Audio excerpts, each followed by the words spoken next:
یعقوب ابن اسحاق الکندی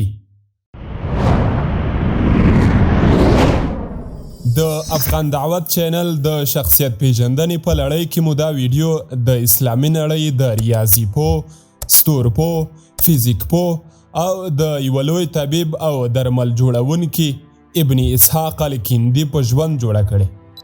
که تاسې غواړئ چې د خپلې خوښې شخصیت مو در وپیژندل شي نو مهرباني وکړئ زموږ چینل سبسکرایب او لاندې په کمنټ کې راته نوم ولیکئ ترڅو راتلونکي خپرونه پرې جوړه کړو.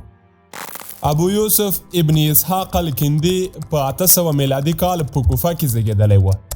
د هغه پلار د هارون الرشید په خلافت کې د مقام خاوند و. الکندي د مامون، المعتصم او د المتوکل همدوره و. نوموړی په بغداد کې په پراخه پیمانه وځلیده. الکندي د المتوکل لخوا په رسمي ډول د خطاط په توګه وټاکل شو. المتوکل الکندي سره د هغه د فیلسوفي نظریاتو پر بنا وران شو او د هغه ټول کتابونه یې ضبط کړل.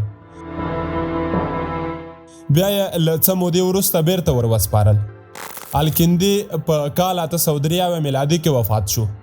د المعتمد په سلطنت کې نوموړي الکندي یو حکیم، ریاضي پوه، فزیک پوه، ستورپوه ډاکټر او جغرافیه پوه و.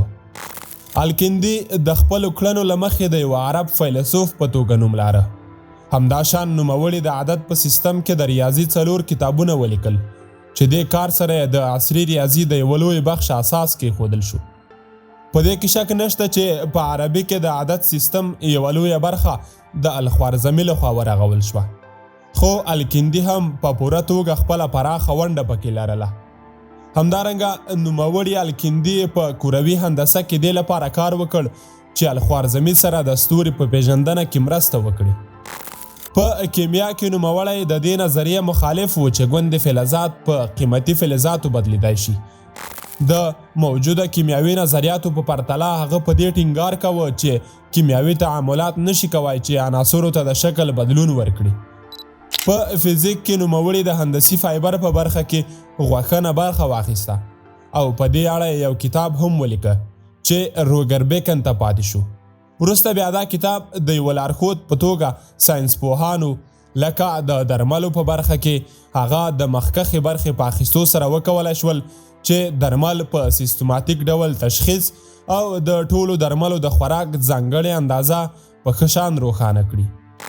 دې کار ټول هغه مخالف نظرونه چې د درملو د ډوز په برخه کې موجود و او ګڼ شمېر ستونزې هم را پیدا کړې وې له منځه یوړل.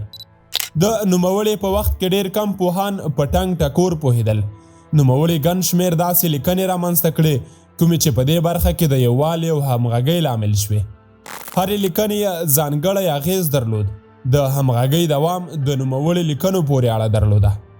همدارنګه نوموړي دا حقیقت هم روښانه کړ کله چې اواز تولیدېږي په هوا کې یوه قوه رامنځته کوي چې د غوږ په پرده ضربه واردوي. د ځمکې پیژندنې په برخه کې د هغه د اثارو د یوه سمبول حیثیت لاره. هغه یو قوي لیکوال و. ټول هغه کتابونه چې نوموړي لیکلي وه 241 ته یې شمېر رسیږي چې له هغې ډلې ځینې مهم یې په لاندې ډول ویشل شوي دي.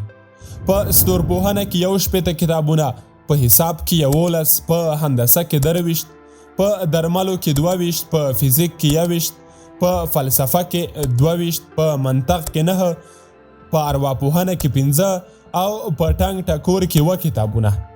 سره له دې ګڼ شمېر مونوګرافونه هم د نوموړي په واسطه لیکل شوي وو لکه جذر او مد، د ستورپوهنې اسباب، ډبرې، قیمتي کاڼي او داسې نور. همداشان نوموړی لومړنی کس و چې یوناني ژبه یې عربي ته وژباړله. اما دې حقیقت په پراخه کچه خپل سیوری د نوموړي په بېشمېر اصلي لیکنو پرې باسه. بدبختانه همدا وجه وه چې د نوموړي ډېر کتابونه تر اوږده وخته پورې پاتې نه شول، مګر موجوده خبرې په لوړه کچه د ستندرد په شکل د هغې علمي سویاو تلاش ښیي.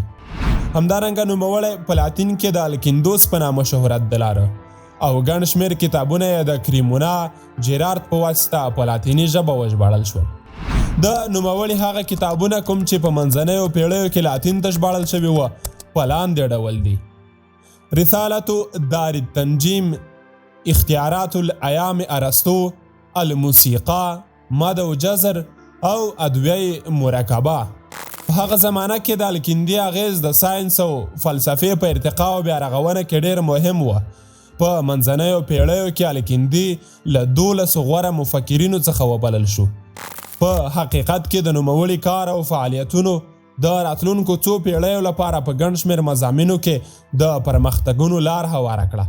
د بیلګې په توګه په فزیک، ریاضي، درملو او ټنګ ټکور کې.